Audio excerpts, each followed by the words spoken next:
Welcome to Sleepless Ancient Odyssey. The day is done. It is time now to let the noise of your world fade into silence. Find your most comfortable position, and for the next few moments, simply relax. Tonight's Odyssey is about to begin.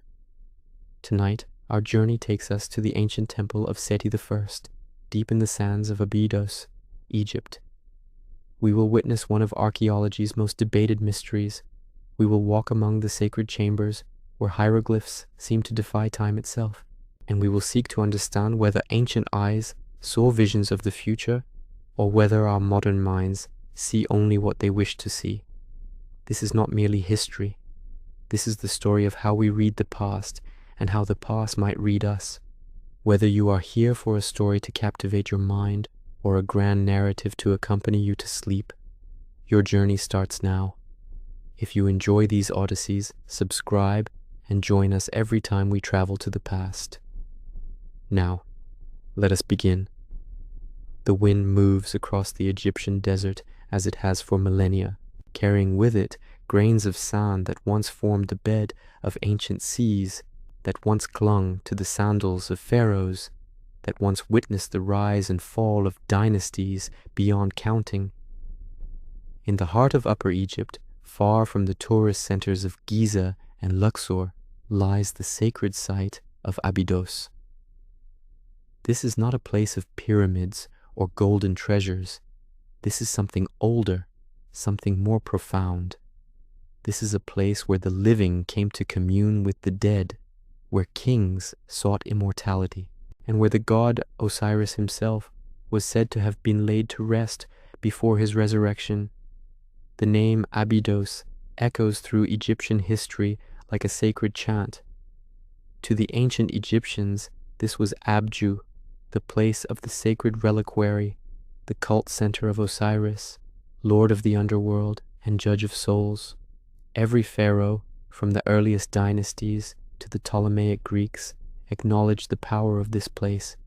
Many built temples here. Many were buried nearby, hoping that proximity to Osiris would guarantee their passage through the trials of the afterlife.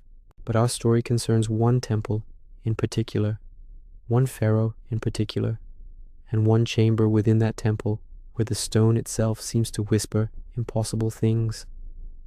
The Temple of Seti I rises from the desert floor with a dignity that centuries have not diminished. Seti ruled Egypt during the 19th dynasty in the 13th century before the Common Era. He was a warrior king, a builder of monuments, a restorer of Egypt's glory after the turbulent years of religious upheaval that marked the reign of Akhenaten. Seti's name means of the god Set, that ancient deity of chaos and the desert, of storms and foreign lands. Yet Seti brought not chaos but order. He expanded Egypt's borders, he defeated the Hittites and the Libyans, and he commissioned some of the most beautiful architectural works the ancient world would ever see. His temple at Abydos was designed to honor not one god, but seven sanctuaries, each dedicated to a major deity of the Egyptian pantheon.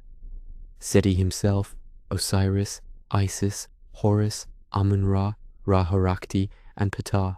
The temple's layout was unlike any other, with an unusual L-shaped design that reflected the sacred landscape of Abydos itself.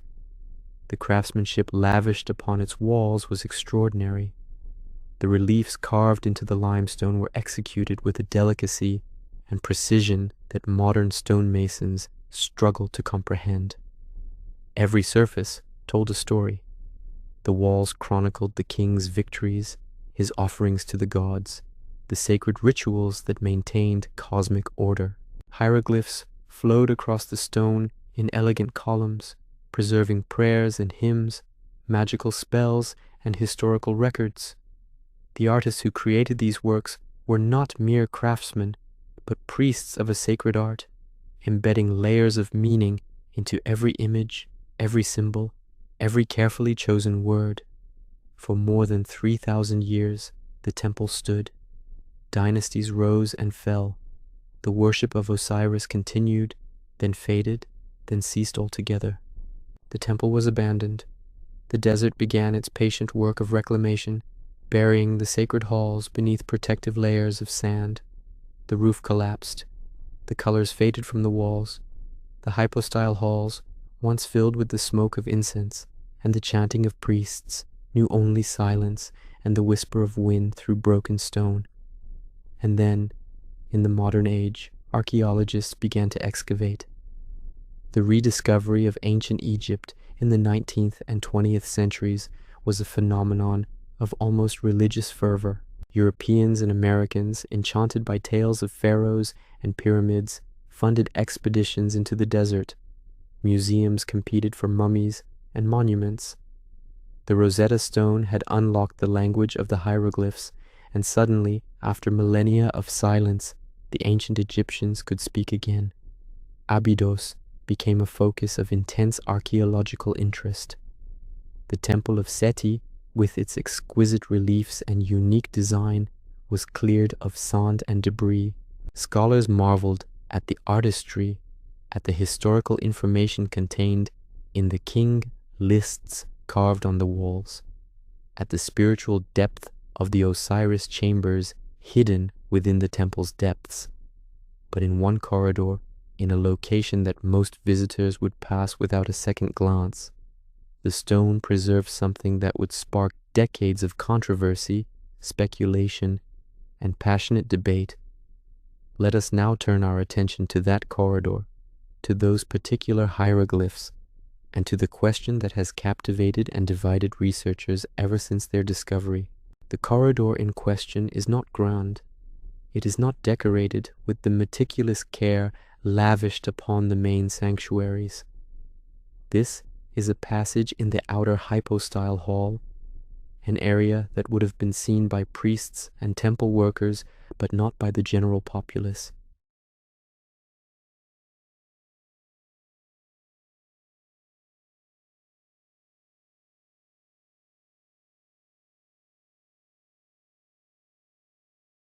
It is here, on a lintel beam above a doorway, that the controversy begins. At first glance, the hieroglyphs seem unremarkable. To the untrained eye, all hieroglyphs possess a certain mystical quality, with their stylized birds and geometric shapes, their human figures and wavy lines. But to those who study them with care, something about these particular glyphs seems wrong, or perhaps impossibly right in a way that defies explanation, because there, carved into stone more than 3,000 years ago, appear to be images that bear an uncanny resemblance to modern machines. A helicopter, its rotor blades clearly visible above a distinct fuselage, a submarine or some kind of watercraft with a smooth, streamlined hull, what looks remarkably like a modern airplane, with wings extending from a central body, and perhaps most startling, something that resembles either a flying saucer or some kind of advanced aircraft with a disc-like shape. The glyphs are not crude or ambiguous. They are rendered with the same precision and clarity as all the other hieroglyphs in the temple. They appear to be deliberate, intentional representations of something. But what and how? The questions multiply the longer one looks at them. Did the ancient Egyptians possess knowledge of flight? Did they observe or even build craft that could take to the air? Were these images records of actual machines, or perhaps visions granted by the gods? Were they messages from time travelers, or evidence of ancient contact with advanced civilizations? Or is there a more mundane explanation, one that skeptics and scholars insist upon? But that seems less satisfying to those who see, with their own eyes, what appears to be a helicopter carved into 3,000-year-old stone. The discovery of these glyphs sent ripples through certain communities. Alternative history enthusiasts seized upon them as proof of their theories. Ancient astronaut theorists pointed to them as evidence of extraterrestrial contact. Writers and documentary makers featured the Abydos glyphs prominently, often with dramatic music and suggestive narration, asking viewers to decide for themselves what they were seeing. The glyphs became famous, or perhaps infamous. They appeared on websites and in books, in YouTube videos and television specials. They were photographed from every angle, analyzed frame by frame, discussed in forums and comment sections. People made pilgrimages to Abydos specifically to see them, to stand beneath that lintel and gaze up at what seemed to be impossible images. And the debate raged. On one side stood those who saw in these glyphs evidence of lost technology, of suppressed history, of possibilities that mainstream archaeology refused to consider. On the other side stood the skeptics, the academic Egyptologists, those who insisted that there was a rational, well-understood explanation for these seemingly anachronistic images. But before we explore that explanation, let us first understand why these glyphs captured imagination so powerfully. Let us examine the context in which they emerged and the broader questions they raise about how we interpret the past. Human beings have always been drawn to mysteries, to the impossible made manifest, to evidence that our understanding of the world might be incomplete. There is something deeply compelling about the idea that the ancients knew more than we give them credit for, that they possessed technologies or wisdom that was subsequently lost, that history is not the simple progression from primitive to advanced that we often imagine. Ancient Egypt, more than perhaps any other civilization, lends itself to this kind of speculation. The pyramids of Giza, built with such precision that their orientation to true north varies by only a fraction of a degree, constructed from millions of limestone blocks weighing several tons each, aligned with celestial bodies in ways that suggest sophisticated astronomical knowledge. The Great Pyramid's dimensions encode mathematical constants like pi and the golden ratio. The construction techniques required such skill that modern engineers debate how they were accomplished, even with contemporary technology.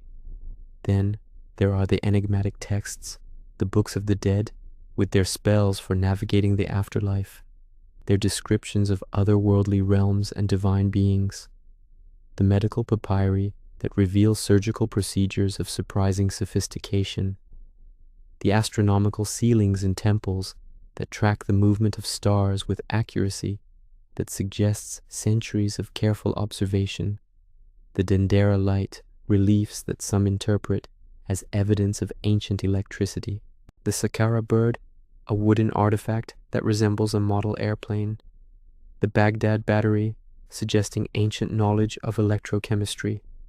Each of these artifacts and monuments feeds the narrative of lost knowledge, of ancient high technology, of civilizations far more advanced than the standard historical chronology allows.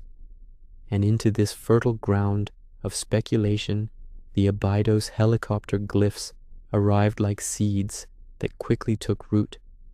Because if those glyphs truly depicted helicopters and airplanes, the implications were staggering. It would mean that either the ancient Egyptians had developed flight technology that was subsequently lost without a trace, or that they had witnessed such technology from some other source. Visitors from beyond the earth, perhaps, or time travelers from our own future, or survivors of even more ancient civilizations like Atlantis, bringing with them knowledge of machines that would not be reinvented for thousands of years. The human mind finds such possibilities thrilling. They offer escape from the mundane, confirmation that the universe is stranger and more wonderful than everyday experience suggests. They validate the feeling, which many people have, that there is more to reality than what authorities and experts are willing to acknowledge. They democratize knowledge, suggesting that truth can be found not just in peer-reviewed journals and academic conferences, but in personal observation, in asking questions, in refusing to accept conventional explanations. This impulse is not new. Every culture has its legends of golden ages, of wise ancients, of knowledge given by gods or visitors from the stars. The Greeks spoke of Prometheus bringing fire and civilization to humanity. The Sumerians told of the Apkallu, 7 sages who brought all arts and sciences to humankind.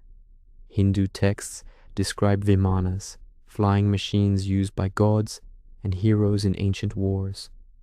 The Bible speaks of Enoch being taken up to heaven, of Ezekiel's wheel within a wheel. Modern UFO lore and ancient astronaut theories are, in many ways, contemporary expressions of very old human narratives. They serve similar psychological and cultural functions, offering explanation for the inexplicable, providing a sense of cosmic significance, suggesting that we are not alone and that our present limitations are not permanent. Into this receptive cultural moment, the Abydos glyphs arrived as physical evidence, or so it seemed. Not myth, not legend, not ambiguous text subject to interpretation, but actual carved images that anyone could see, right there on the wall of an ancient temple. Helicopters and hieroglyphs, the impossible made visible, but the scientific method, the discipline of archaeology, the study of how cultures create and preserve meaning through symbols, all of these approach the glyphs with different questions. Not, could this be evidence of ancient flight, but rather, what is the most likely explanation for these images, given everything we know about ancient Egyptian writing, temple decoration, and historical chronology? And the answer they arrived at is both more complex and more mundane than ancient helicopters. Yet it is an answer that reveals something profound about how we read the past, about how meaning is layered and changed, and about the remarkable coincidences that can emerge when civilizations separated by millennia accidentally speak to one another through stone. Let us now explore that explanation. Before we can understand what happened on that wall in Abydos, we must first understand what hieroglyphs are and how they function. The word hieroglyph comes from the Greek, meaning sacred carvings, and it reflects the reverence with which the ancient Greeks regarded these mysterious symbols. To them, hieroglyphs were a magical script, a divine language known only to priests and initiates. In truth, hieroglyphs were the formal writing system of ancient Egypt, used primarily for religious texts, monumental inscriptions, and official documents. They were not the only writing system the Egyptians used. For everyday purposes, there was hieratic, a cursive script that could be written quickly on papyrus. Later, an even more simplified script called demotic emerged for secular documents. But for temples, tombs, and monuments, only hieroglyphs would suffice. Hieroglyphic writing is both beautiful and complex. It combines logographic symbols, which represent whole words or concepts, with phonetic symbols that represent sounds. Some hieroglyphs are determinatives, signs that indicate the category of meaning for the word they accompany. A walking pair of legs might indicate motion. A rolled papyrus sealed with a tie might indicate that the word is abstract. A seated man or woman indicates that the person being named is male or female. The script can be read from left to right, right to left, or top to bottom, depending on the direction the human and animal figures are facing. They look toward the beginning of the text, so you read toward them. This flexibility allowed scribes and artists to arrange hieroglyphs aesthetically, creating balanced compositions on wall surfaces and papyrus scrolls. But hieroglyphs were not merely functional, they were powerful.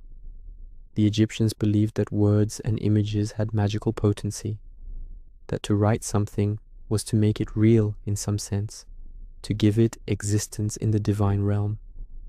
This is why the names of deposed pharaohs were sometimes carefully chiseled away from monuments, why the hieroglyphs in tombs were believed to provide real sustenance to the deceased, why images of dangerous animals were sometimes carved without their legs lest they come alive and cause harm. When carving hieroglyphs on temple walls, therefore, artists were not simply transmitting information, they were performing a sacred act, one that required precision, adherence to tradition, and spiritual purity. The process was elaborate. First, a master artist would sketch the composition on the wall in red ink. corrections would be made in black ink. Then sculptors would carve the approved design into the limestone, creating either raised relief, where the background was cut away, leaving the hieroglyphs standing proud, or sunken relief, where the hieroglyphs themselves were carved into the stone, creating shadows that made them visible even in harsh sunlight. Finally, the carvings would be painted. Egyptian art favored bright, symbolic colors. Gods were often painted with blue or green skin. Gold was used for divine flesh and objects of great value. The pigments were made from minerals and were remarkably durable. Even today, traces of the original paint can be found in protected areas of temples and tombs. This process created inscriptions of great beauty and permanence. But permanence, as we shall see, is relative. Stone endures, but human needs change. Pharaohs rise and fall. New kings come to power with new agendas, new gods to honor, new propaganda to proclaim. And sometimes those new kings looked at the work of their predecessors and decided it needed to be revised.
This practice was not unique to Ramesses, but he pursued it with particular vigor. Throughout Egypt, monuments that were originally built by other kings bear the cartouche of Ramesses II, leaving modern archaeologists to carefully analyze the underlying evidence to determine who actually constructed each building. At Abydos, Ramesses completed his father's work, but he also made changes. In particular, he had certain inscriptions recarved. The original texts, commissioned by Seti, were carefully chiseled away, and new inscriptions were carved in their place. This was not done haphazardly, but with deliberation and care, though perhaps not always with perfect precision. The process created what scholars call a palimpsest, a term borrowed from the study of ancient manuscripts. A palimpsest is a writing surface that has been used multiple times, with earlier text erased or scraped away to make room for new writing. Often, traces of the earlier text remain visible beneath the newer layer, creating a kind of accidental transparency across time. The most famous palimpsests are parchment manuscripts from medieval Europe, where the expensive vellum was sometimes scraped clean and reused for new texts. Modern imaging technology has allowed scholars to recover erased texts, revealing lost works of ancient literature and philosophy hidden beneath medieval prayers and theological treatises. But palimpsests are not limited to manuscripts. Any surface that is reused, overwritten, or revised creates a layered record of meaning. And in the Temple of Seti at Abydos, the stone walls became palimpsests of a very particular kind. When Ramesses's workmen chiseled away Seti's inscriptions, they removed the raised hieroglyphs, but often left shallow depressions in the stone where the original carving had been. Then they carved new hieroglyphs into the smoothed surface. But stone is not infinitely forgiving. The old carvings left traces, faint outlines, subtle differences in the surface texture, and over time, as erosion and weathering affected the wall, as the plaster that may have originally covered the recarved areas crumbled away, these traces became more visible. The result, in certain locations, was a confusion of overlapping glyphs, elements from Seti's original inscription bleeding through Ramesses' newer text, lines and curves that belong to different hieroglyphs, carved at different times by different hands for different purposes, now appearing to merge into single hybrid images. And in one particular location, on one particular lintel, this palimpsest effect created shapes that, to modern eyes, look startlingly like helicopters, submarines, and airplanes. The scientific explanation for the Abydos Helicopter Glyphs centers on understanding exactly which hieroglyphs were originally carved by Seti's artisans and which were later added or modified by Ramesses' workers.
Let us consider the helicopter specifically. Detailed analysis suggests it is a fusion of several overlapping elements. Part of the rotor blade section comes from a hieroglyph in Seti's layer. The body of the supposed helicopter incorporates elements from Ramesses' inscription. Where the tail would be on a helicopter, there are fragments of yet another hieroglyphic sign. The result is an image that, from a certain angle and with a certain willingness to see modern technology, does indeed resemble a helicopter. But it is not a deliberately carved image of a helicopter. It is an accident of history, a trick of palimpsest and erosion. The same is true for the other seemingly anachronistic images. The submarine or dirigible shape is created by the merger of elongated hieroglyphic signs, probably including the basket determinative and portions of oval cartouches. The airplane emerges from the overlap of bird signs and arm signs and who knows what else, all layered one atop another across the centuries. This explanation is, admittedly, less exciting than ancient helicopters. It does not suggest lost technology or visiting aliens. It offers no grand mystery, no hidden wisdom, no challenge to our understanding of history.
then the modern age, the rediscovery and excavation, the photographing and analyzing, and finally, the interpretation, as 21st century eyes look at 13th century BCE stone and see 20th century CE technology.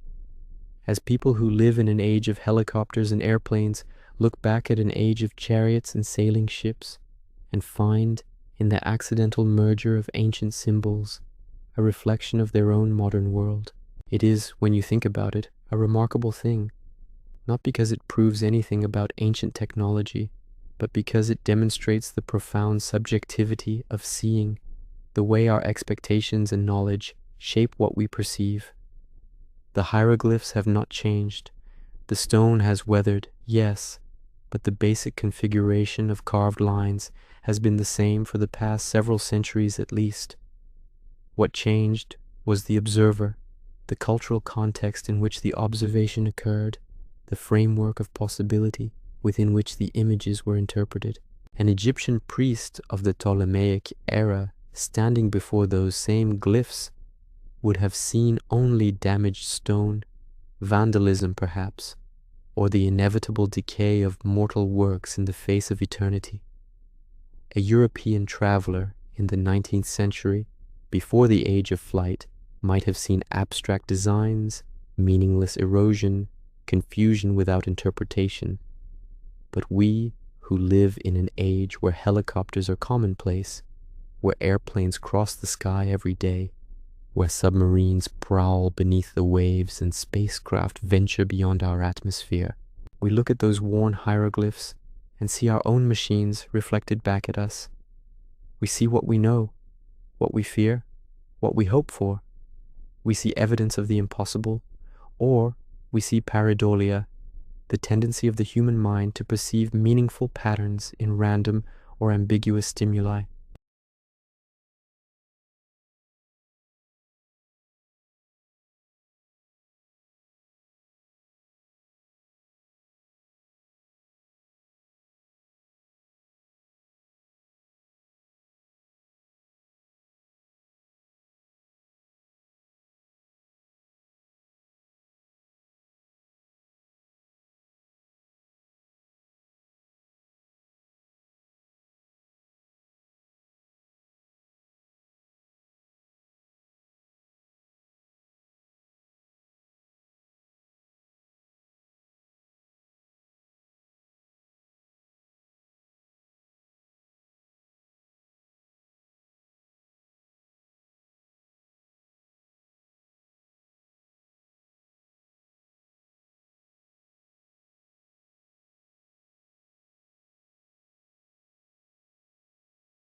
There are the artistic productions, the paintings and sculptures, the jewelry and textiles that speak of aesthetic values and symbolic systems.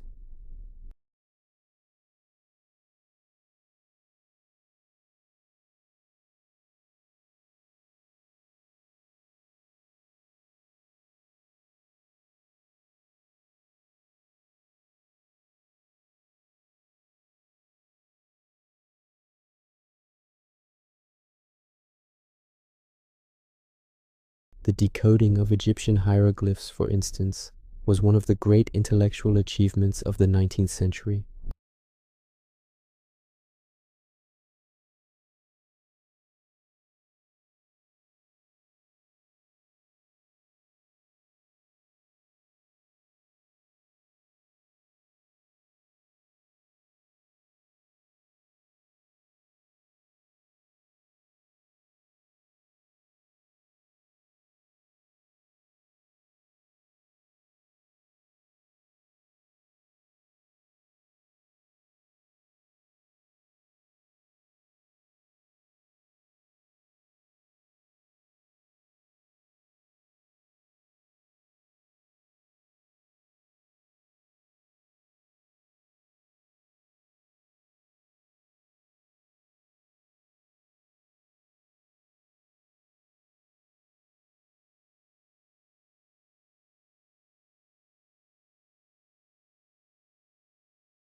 We know that palimpsest effects are common in Egyptian inscriptions. We can identify the specific hieroglyphs involved in both layers of carving. We can demonstrate, through analysis of the carved lines and knowledge of Egyptian grammar and formulaic phrases, exactly how the overlay occurred.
It is a meaning we bring to the hieroglyphs, not a meaning the hieroglyphs themselves contain. This is not to say that the people who see helicopters are stupid or gullible, quite the opposite. The images are striking, and the resemblance to modern machines is, from certain angles, quite compelling. The pattern recognition capabilities that make us see those shapes are the same capabilities that make us good at science, at art, at understanding the world.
This does not mean that all interpretations are equally valid or that we can never know anything about the past. It means that historical knowledge is always constructed, always partial, always subject to revision. It means we must be humble in our claims, rigorous in our methods, and honest about the limits of what we can know. The Abydos Helicopter Glyphs, properly understood, are not evidence of ancient technology or extraterrestrial contact, but they are evidence of something equally fascinating: the complexity of cultural transmission, the layering of meaning across time, the power of the human mind to find pattern and significance, and the ongoing dialogue between past and present that constitutes historical consciousness.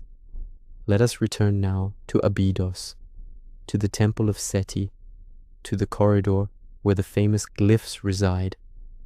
Imagine standing there in the quiet of early morning, before the tour buses arrive, before the heat of the day makes the desert shimmer and dance. The stone is cool beneath your hand. The columns rise above you, massive and ancient, carved with images of gods and kings who have been dust for 3,000 years. You look up at the lintel, at the worn hieroglyphs that have caused such controversy.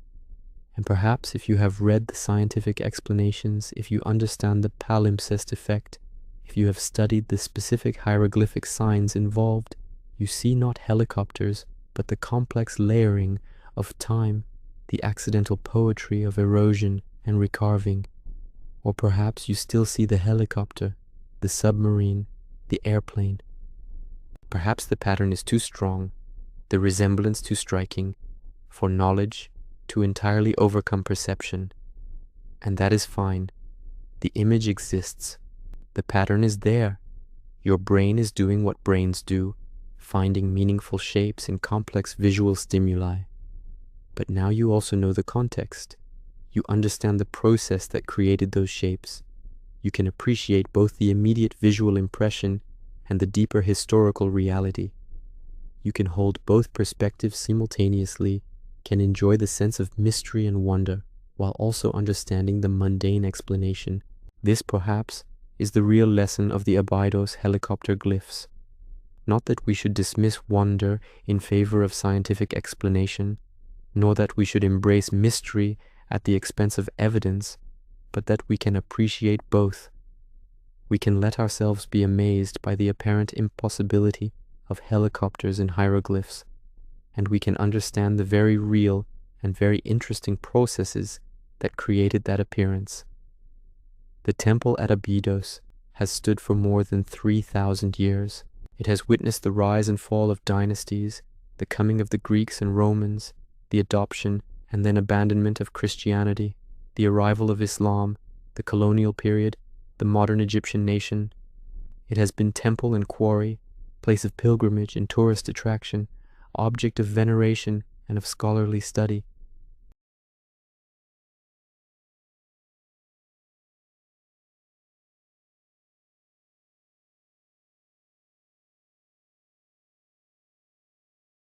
The hieroglyphs that Seti's artisans carved with such care, believing they were creating eternal monuments to their king, were defaced by Ramesses workers who believed they were correcting history, asserting the proper order of things.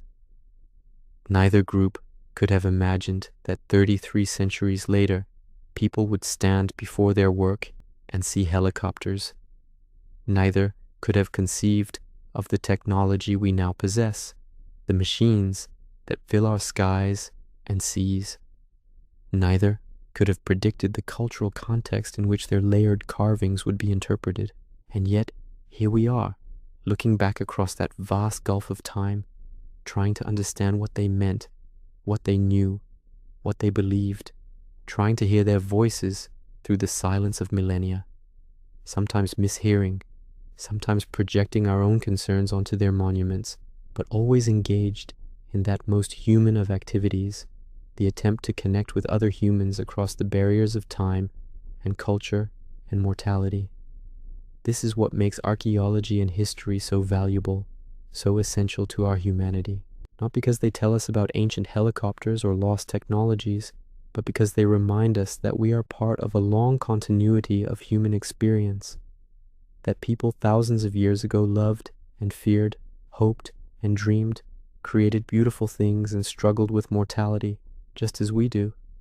The hieroglyphs at Abydos, properly understood, are a gift from the past, not the gift of forbidden knowledge or advanced technology, but something more precious, a reminder of our shared humanity, of the complexity and richness of human culture, of the ways in which meaning is created and transformed across time. Our odyssey through time has brought us to this moment, standing before ancient stone, contemplating the interplay of past and present, of intention and accident, of meaning given and meaning found. The Abydos Helicopter Glyphs have served as our guide through questions larger than themselves, questions about how we know what we know, how we interpret evidence, how we construct our understanding of history. We have learned that the simplest explanation is not always the most romantic, but it is often the most likely to be true. We have learned that the past is complex, layered, subject to multiple interpretations, but not to infinite ones. We have learned that wonder and rigor need not be enemies, that we can appreciate mystery while also seeking understanding. The Temple of Seti at Abydos still stands in the Egyptian desert, still draws visitors from around the world, still holds its secrets and its stories. The glyphs that sparked such controversy remain on the wall, neither more nor less mysterious than they were, but perhaps better understood. For some, this understanding will be disappointing. The dream of ancient helicopters dies hard, but for others, the true story, the real explanation, will be even more fascinating than the fantasy, because the truth reveals something profound about human culture, about the nature of writing and monument making, about the unintended consequences of kings trying to reshape history to their liking, about the ways in which different eras speak to each other across the centuries. History is not a collection of dead facts. It is a living conversation, a dialogue between past and present, between those who came before and those who come after. Every generation interprets the past anew, asks different questions, finds different meanings. The Abydos glyphs meant one thing to Seti's priests, another to Ramesses' workers, nothing at all to the medieval travelers who may have sheltered in the ruined temple, and something entirely different to 21st century visitors who see in them reflections of their own technological world. And centuries from now, if our civilization endures, if the temple still stands, future visitors will look at those same worn hieroglyphs and perhaps see yet other meanings, patterns that reflect their own time, their own concerns, their own ways of understanding the world. This is the nature of all monuments, all works of art, all attempts to communicate across time. The message sent is not always the message received. The meaning created is not always the meaning found. But the attempt itself, the reaching across time to connect, to communicate, to create something lasting, this is profoundly human and profoundly valuable. As you drift now towards sleep, perhaps you can hold in your mind this image, the temple at Abydos, standing in the desert under stars that have wheeled overhead for millions of years, its walls carved with the words and images of people long dead, still speaking to us, still present, in some sense, still part of the great human conversation that stretches from the deep past into the unknown future. The hieroglyphs are not helicopters, but they are something equally remarkable. They are voices from the past, imperfect, fragmentary, sometimes misunderstood, but still reaching toward us, still inviting us to wonder, to question, to understand. And in that invitation, in that connection across millennia, we find something precious. We find our place in the long sweep of human history. We find that we are not alone, not the first to wonder, not the first to seek meaning in stone and sky. We find, in the end, what all true odysseys offer, not escape from ourselves, but a deeper understanding of who we are, where we come from, and what it means to be human in a vast and ancient world. The journey is complete. The temple endures. The hieroglyphs remain, waiting for the next traveler, the next interpretation, the next attempt to bridge the gulf of time.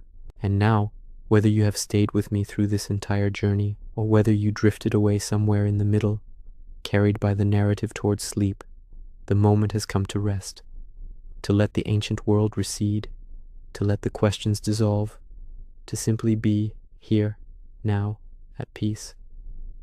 The Abydos temple will still be there tomorrow, still holding its mysteries, still inviting wonder. History will continue. The past will remain rich and complex and endlessly fascinating. But for now, for this moment, you can simply rest. The Odyssey is complete. Sleep well, traveler, and may your dreams be filled with wonder.